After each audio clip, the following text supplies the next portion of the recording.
اللہ الرحمن الرحیم۔ حضرات ذی وقار، اللہ کے فضل، حضور علیہ الصلوۃ والسلام کی نظر رحمت سے مجھے اور آپ کو نماز فجر با جماعت ادا کرنے سے نوازا گیا۔ اللہ کریم ہم سب کی حاضری کو درجہ قبولیت عطا فرمائے۔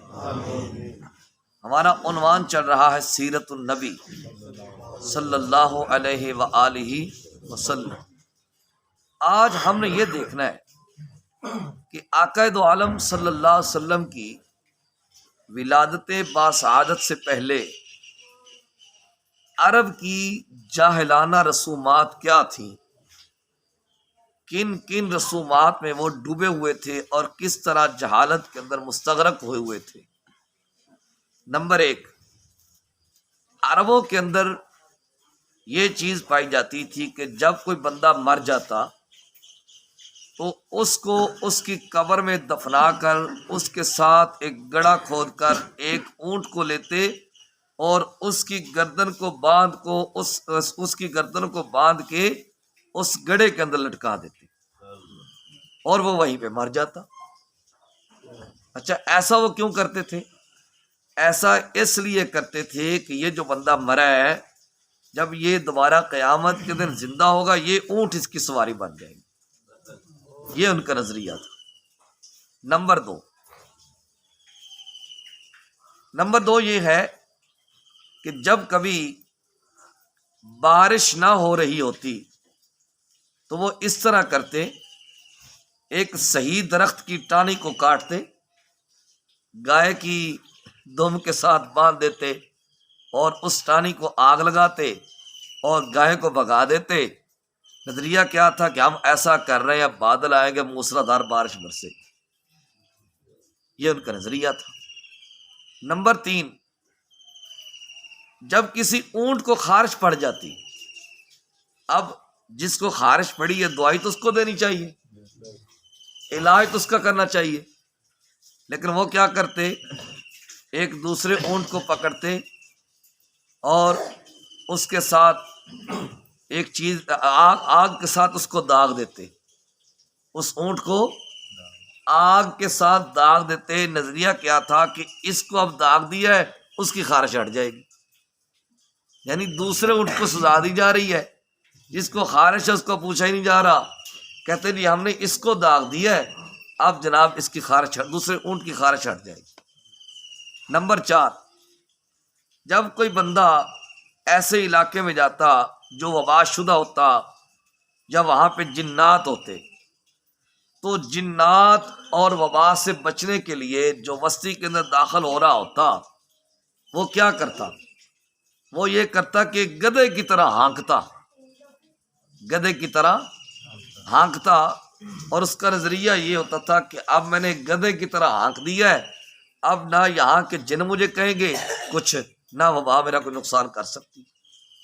نمبر 5، جب کوئی امیر بندہ فوت ہو جاتا تو اس کی قبر پہ ایک اونٹ کو لے جاتے، اس کے پنجیاں کاٹ دیتے، وہ اونٹ وہیں پہ تڑپ تڑپ کے مر جاتا اور اس کا جو خون ہے وہ اس کی قبر پہ پڑتا اور یہ کہتے تھے کہ ہمارا جو سردار، ہمارا جو امیر فوت ہوا ہے نا، ہم نے اس کی قبر کو رنگین کر دیا، ہم نے اس کی قبر کو رنگ دیا۔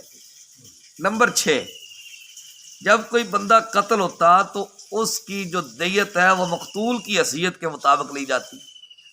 مثلا کوئی غریب بندہ فوت ہوا ہے، قتل ہوا ہے تو 100 اونٹ، اگر کوئی امیر بندہ قتل ہوا ہے تو 1000 اونٹ دیت لی جاتی۔ نمبر 7، اگر کوئی بندہ 2 اونٹ ذبح کرتا تو وہ دوسرا اس سے بڑھنے کے لیے 4 اونٹ ذبح کرتا، یعنی اپنے مفاد کے لیے جانوروں کو اذیتیں دیتے، جانوروں کو نقصانات دیتے اور اس طرح جانوروں پر وہ ضیاع کرتے اور فضول خرچی کرتے۔ نمبر 8، انہوں نے دین ابراہیمی کا حلیہ بگاڑا ہوا تھا اور عیسائی خود لکھتے ہیں کہ ہم نے 500 سال محنت کی عربوں کو انسانیت کے دائرہ کار میں لانے کے لیے، لیکن ہم نہ لا سکے.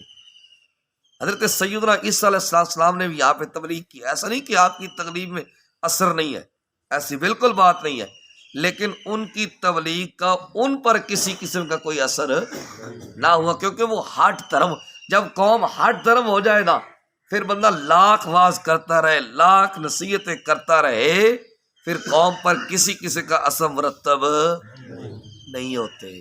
اس لیے ہمیں ہٹ دھرم نہیں ہونا چاہیے، بلکہ ہمیں حق کو قبول کرتے رہنا چاہیے. اور انہوں نے بیت اللہ شریف کے طواف کے اندر بے حیائی کرتے، بیت اللہ کا کوئی احترام نہ کرتے. لات ولات عزا بتوں کی عبادت میں وہ اتنے مستغرق ہو چکے تھے کہ ان کو صحیح اور غلط کا پتہ ہی نہیں چلتا. اور اگلی بے غیرتی سنیں، شوہر اپنی بیوی سے کہتا کہ فلاں بہادر بندے کے پاس جا، اس کے ساتھ تو جمع کر تاکہ تیرے سے بہادر بچہ پیدا ہو. اس طرح عرب نبی کریم صلی اللہ علیہ وسلم کی ولادت باسعادت سے پہلے انسانیت کھو چکا تھا اور جہالت کے اینڈ کے کنارے پہ پہنچ چکا تھا اور جہالت کے اندر مستغرق ہو چکے تھے. جب مصطفیٰ جان رحمت صلی اللہ علیہ وسلم، آمنہ کے لال، والضحیٰ کے چہرے والے، واللیل کی زلفوں والے، علم نشرح کے سینے والے، حامیم کے کنڈلوں والے، ما زاغ البصر وما طغیٰ کے پیارے پیارے کاجل والے محبوب نے اس روئے زمین پہ قدم رکھا تو اپنے علم سے اور اپنے نور سے اس طرح لوگوں کو روشنی عطا کی کہ جہالت کے دروازے قیامت تک بند کر دی.